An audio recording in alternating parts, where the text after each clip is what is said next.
खासकर लोग अध्यात्मवादी लोगों को शंका की निगाह से देखते हैं। वो क्यों देखते, क्या कारण है, इस विचारधारा में हम नहीं पड़ेंगे।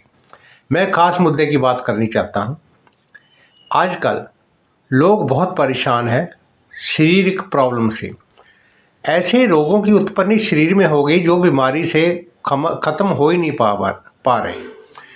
उन पर दवाइयों का असर हो ही नहीं रहा, क्योंकि हमारी जो मानसिकता है उसका जो भरोसा है, भरोसा डगमगा है। ना तो हमें खुद पर भरोसा है, ना दवाइयों पर भरोसा है, ना डॉक्टर पर भरोसा है, ना परिवार पर भरोसा है, ना ही हमें ईश्वर पर भरोसा है।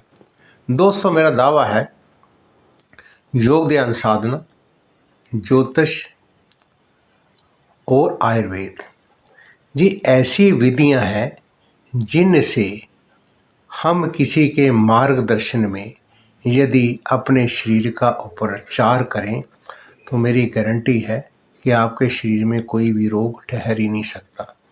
हाँ, कुछ रोग जो होते हैं वो उम्र के मुताबिक शरीर में आते हैं।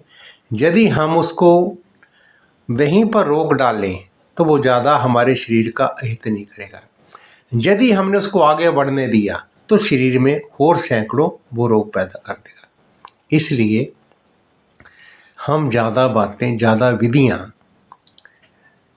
चर्चा नहीं कर सकते। कुछ बातें ओपन नहीं हो सकती हैं, क्योंकि आप ज़रा सी भी बात करते हो तो स्वास्थ्य विभाग जो होता है वो आपको कटघरे में खड़ा कर देता कि आपके पास क्या अधिकार है उपचार करने का। यदि आप ज्योतिष की बात को थोड़ा सा खोलते हो तो लोग कहते हैं ये व्यक्ति पखंड करता है, ऐसा कैसे हो सकता है। तो यदि हम ईश्वर की बात करते हैं तो लोग कहते हैं ईश्वर किसने देखा थोड़ा ही है। यानी कि ले दे करके किसी को किसी पर भरोसा रहा ही नहीं।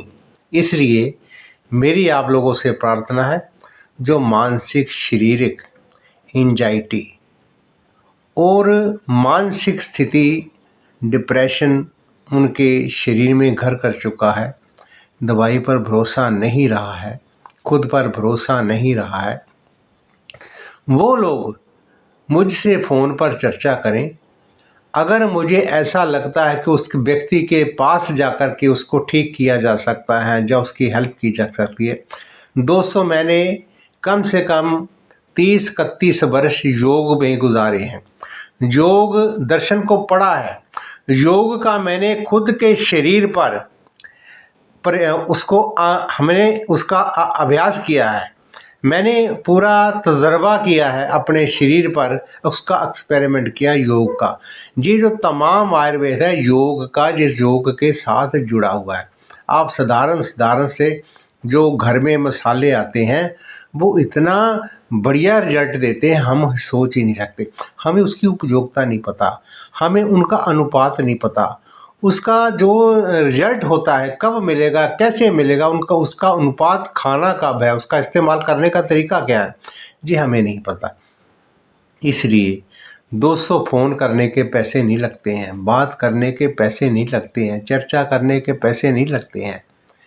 दोस्तों, अगर घर बैठे हम थोड़े से खर्चे में किसी भी बड़े से बड़े रोग से निजात पा सकते हैं तो मैं नहीं समझता इससे सस्ता सौदा हो सकता है। ओम शांति।